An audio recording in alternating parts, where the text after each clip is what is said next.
ఈ రోజు మనం మాట్లాడుకోబోయే movie Raja Saab, directed by Maruthi Suzuki. ఈ మూవీ రిజల్ట్ ఏంటో 90% ఆఫ్ ద ఫ్యాన్స్ కి ముందే తెలుసు. సో ఫ్యాన్స్ ఫ్రస్ట్రేట్ అవ్వకుండా ఫస్ట్ వీడియో మొత్తం చూసి రిలాక్స్ అవ్వండి.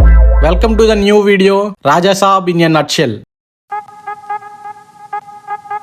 ఓపెన్ చేస్తే మూవీ నర్సాపూర్ ఫారెస్ట్ లో స్టార్ట్ అయింది. మార్చరీ వ్యాన్ లో నుండి ఒక వార్డ్ మ్యాన్ కుండలో ఎవరివో అస్థికలు తీసుకొని ఒక దాబాలోకి వెళ్తాడు. దాన్ని చూస్తే ఎవరికైనా అర్థమైద్ది అదేంటని. కానీ ఒక కశ్మిండే గాడు వచ్చి out side food not allowed అంటాడు. వీడుండి లోపల ఉంది నెల్లూరు చేపల పులుసో నర్సాపురం నక్కల పులుసో కాదు, అస్థికలు. నువ్వు గనక ఇది ఓపెన్ చేస్తే ఇందులో ఉన్నవాడు నీ ముడ్డిలో మిరపకాయ పెడతాడు. సో ముడ్డి మూసుకొని సైలెంట్ గా ఉండు అని చెప్పి ఒక చిన్న చిరునవ్విస్తాడు.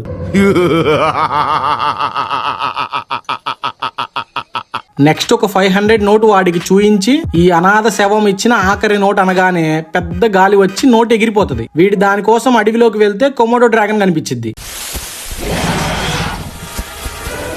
ఇంకేముంది, అక్కడ నుండి దెంగో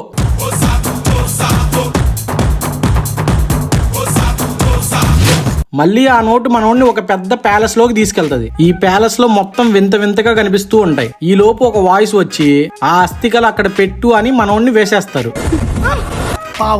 నెక్స్ట్ హీరో ఎంట్రీ, పేరు రాజు. అలా ఎంట్రీ ఇచ్చాడో లేదో సాంగ్ స్టార్ట్ అయిపోద్ది.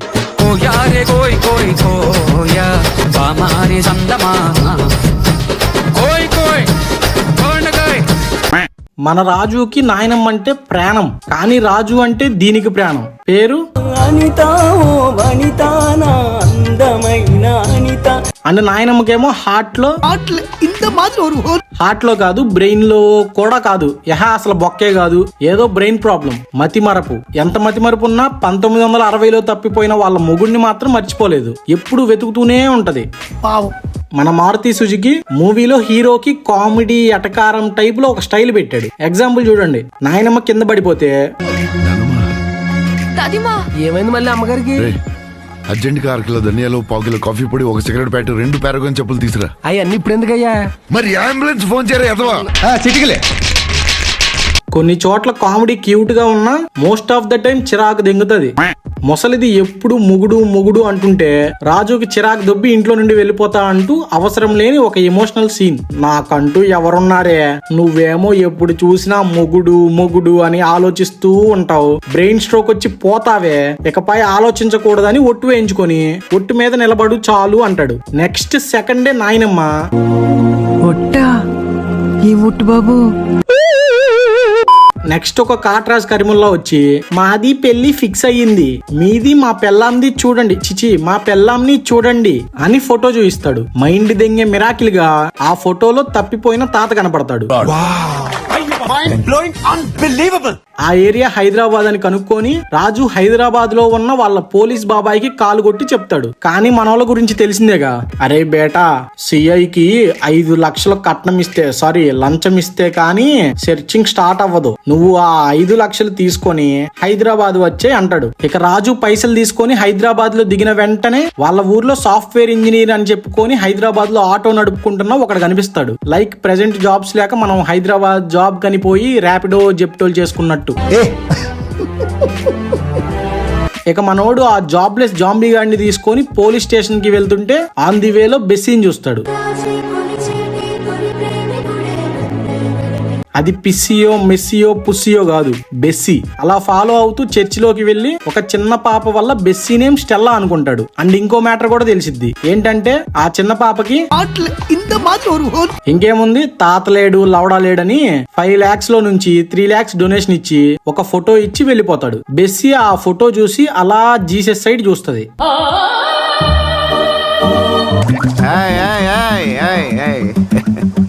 ఇక రాజు సీదా పోలీస్ స్టేషన్ కు పోయి స్టోరీ చెప్తాడు. ఈడి పేరు గంగరాజు, వీళ్ళ తాత కనకరాజు దగ్గర పనిచేసేవాడు. ఈ గంగరాజు గాడు అమ్మవారి నగలు పెట్టి తీసుకొని పారిపోతే వాడిని పట్టుకోవడానికి మన కనకరాజు వెళ్తాడు. ఇక తిరిగి రాడు. అది స్టోరీ. నెక్స్ట్ కొంచెం సేపు లవ్ పెట్టి ఒక సాంగ్.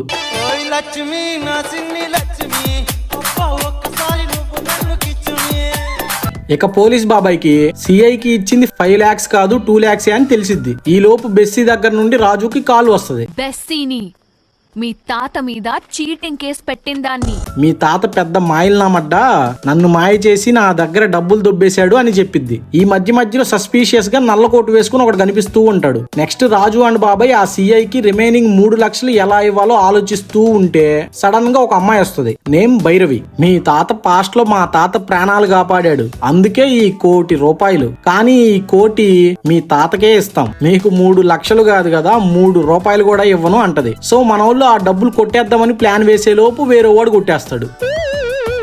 ఆల్రెడీ లాగ్ ఉన్న సినిమాని ఇంకొంచెం లాగ్ దెంగడానికి అవసరం లేని ఫైట్. ఇప్పుడు ఈ ఫైట్ సీన్ లో మన డైరెక్టర్ సుజుకి ఫిజిక్స్ ని 69 యాంగిల్స్ లో మింగుతాడు. చూడండి.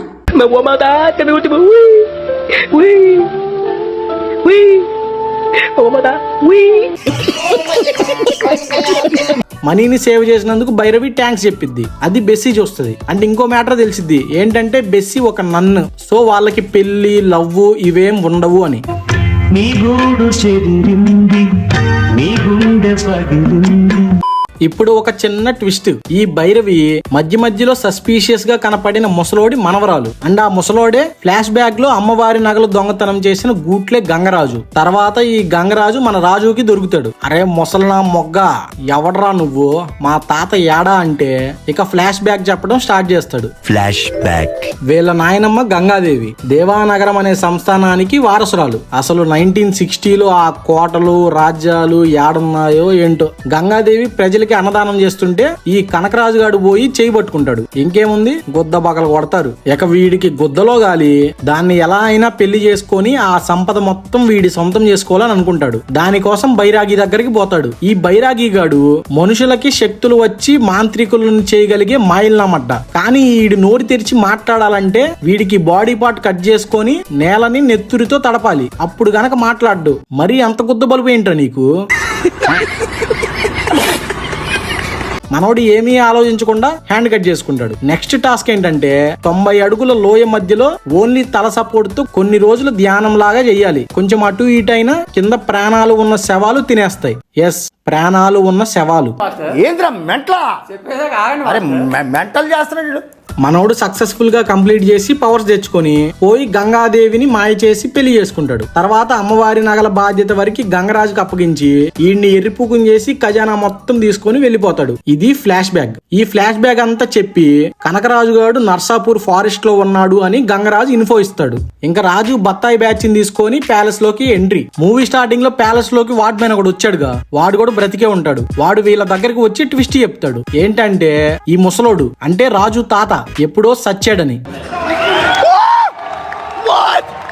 అనాథ శవంగా నా దగ్గరికి వస్తే సరుకు మొత్తం లాగేశా, అందుకే వాడు నన్ను ఇక్కడికి వచ్చేలా చేశాడు, మీ తాత దెయ్యమని చెప్తాడు. కానీ మనోడు ఉండి నువ్వు ఎరుపుగులేగానే కొత్త ముయ్యో. ఇక మన కనకరాజు తాత మాట్లాడుతూ మూమెంట్ లోకి వస్తాడు. కనకరాజు అని నేను, ఈ ప్యాలెస్ నాది, ఈ సంపద నాది, నాకు వారసుడు లేడు మడ్డా లేడు, ఈ సంపద ముట్టుకుంటే నీ ముడ్డి పగులుద్ది అంటాడు. కానీ మనోడు ఒరే ముసలోడా, నీ గొద్దలో దమ్ముంటే నా ముందుకి రారా అంటాడు. ఇంకేముంది, తాత వస్తాడు.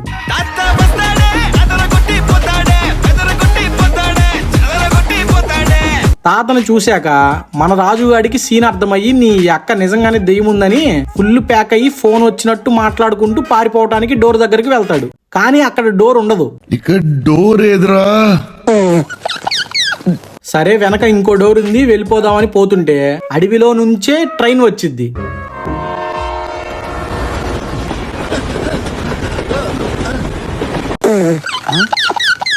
మళ్ళీ మనోళ్ళు ఖజానా మొత్తం తీసుకొని బయటికి వెళ్ళిపోదామని ప్లాన్ వేసి ఆ రూమ్ కి పోతారు. ఈసారి అక్కడ ఖజానా రూమ్ లో శ్మశానం ఉంటది. అందులో తాత శవమే కాలుతూ ఉంటది. తాత కాలుతుండగానే లేచి వస్తుంటే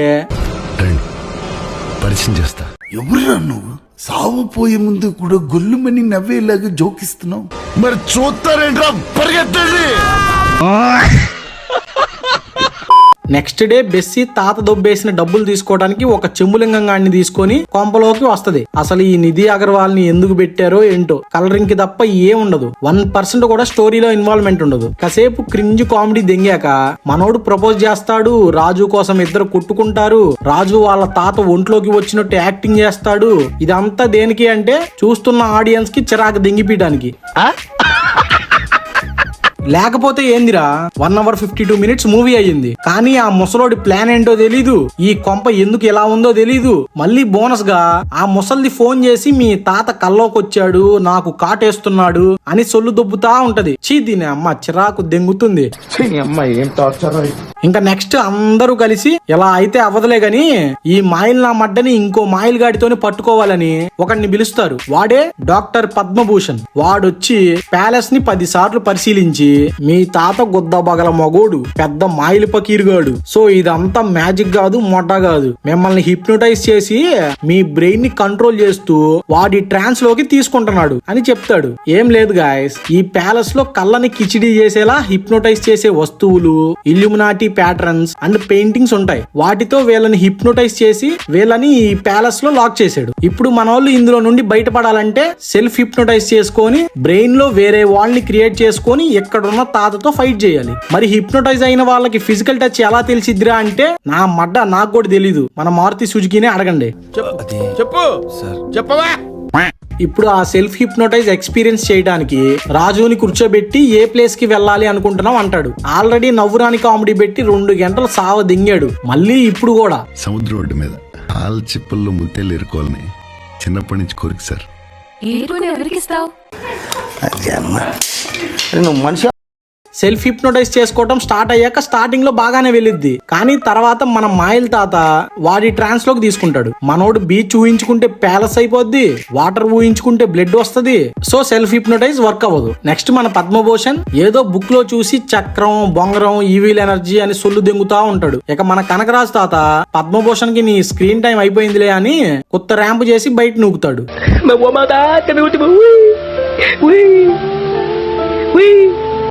ఇప్పుడిప్పుడే ఇంట్రెస్టింగ్ గా వెళ్తున్న మూవీని ల్యాగ్ చేయడానికి కొంచెం సేపు రొమాన్స్ పెట్టి స్టార్టింగ్ లో ఉన్న అనితాని కూడా కొంపలోకి తీసుకొచ్చి కాసేపు రోత చేస్తారయ్యా. సరే మళ్ళీ స్టోరీలోకి వెళ్తారా అంటే స్టోరీకి అస్సలు సంబంధం లేకుండా ఒక ఫైట్, ఒక దున్నపోతుగాడు దండుపాలెం బ్యాచ్ ని తీసుకొని వస్తాడు. తలకిందులుగా ఫైట్ ఉంటది. స్టోరీకి అసలు సంబంధం ఉండదు, తీసే. నెక్స్ట్ కనకరాజు తాత మాయ చేసి నాయనమ్మకి బ్రెయిన్ స్ట్రోక్ వచ్చేలా చేస్తాడు. ఇక రాజుకి గుద్దలగాలి ఏదైతే అది అయింది అని కారు తీసుకొని ప్యాలెస్ దాటి హాస్పిటల్ కి వెళ్తాడు. కానీ అక్కడ ఉన్న జనాలకి రాజు కనపడడు. ఎందుకంటే ఇదంతా తాత చేసిన మాయ. రాజుగాడు ప్యాలెస్ లోనే ఉన్నాడు. అరే నీ అబ్బా. ఇప్పుడు తాత అసలు వీడి ప్లాన్ ఏంటో చెప్తాడు. ఏంటంటే వీడు చచ్చిపోయిన 3వ అమావాస్యకి తన భార్య కుంగి కృషించి చచ్చిపోతే తాత వచ్చే జన్మలో కూడా ఈ సంపద అంతా వాడి సొంతం చేసుకొని గొద్దూపుకుంటా తిని కూర్చొని ఎంజాయ్ చేయొచ్చు అని ఆ బైరాగి గాడు చెప్తాడు. తాత ఇప్పటి వరకు చేసిందంతా ఇందుకు. ఇక మనోడు ఇదంతా అయ్యే పనిలా లేదులే గాని డబ్బుని ఖజానాని మొత్తం కాల్చేద్దామని పోయి మంట పెడతాడు. కానీ తాత ఇదంతా అబద్ధం, నువ్వు హాస్పిటల్లోనే ఉన్నావు, నువ్వు డబ్బుని కాల్చట్లేదు, మీ నాయనమ్మనే కాల్చేస్తున్నావు అని కన్ఫ్యూజ్ చేసి దెంగుతాడు. రాజుకి ఏది అబద్ధమో ఏది నిజమో అర్థం కాక మైండ్ దెంగేస్తది. సో లాస్ట్ కి మన పద్మభూషణ్ అంకుల్ చెప్పినట్టు తాత ట్రాన్స్ లోకి వెళ్లకుండా వీడే సెల్ఫ్ హిప్నోటైజ్ చేసుకొని కాల్ చేస్తాడు. సో ఇప్పుడు ఇద్దరికి ఫైట్. ఇది అసలు అర్థం కాదు. స్టాట్యూస్ లోకి వీడి షాడోస్ వెళ్లి వీడితోనే ఫైట్ చేస్తాయి, కానీ వీడు వాటిని గుద్దమేం దిగినా వీడికే నొప్పి వస్తుంది, ఇసుక వచ్చిద్ది. అలా కొన్ని అద్భుతాల తర్వాత తాతకి మ్యాటర్ అర్థమైద్ది. ఇంకా పెద్ద జైంట్ లా మారతాడు. లాస్ట్ కి ఎలానో హీరోనే గెలవాలి కాబట్టి తాతని లేపేస్తారు. లాస్ట్ లో రాజుకి జోకర్ గెటప్ లో ఉన్న ఇంకో రాజు కనిపించి సెకండ్ పార్ట్ కి టైటిల్ పడిద్ది. ఈ మూవీకి సెకండ్ పార్ట్ అవసరమో లేదో ఇంకా మీకే తెలియాలి. ఇంకా ఈ వీడియోకి ఇంతే గాయ్స్. వీడియో నచ్చితే లైక్ చేసి సబ్స్క్రైబ్ చేసుకోండి. బాబా.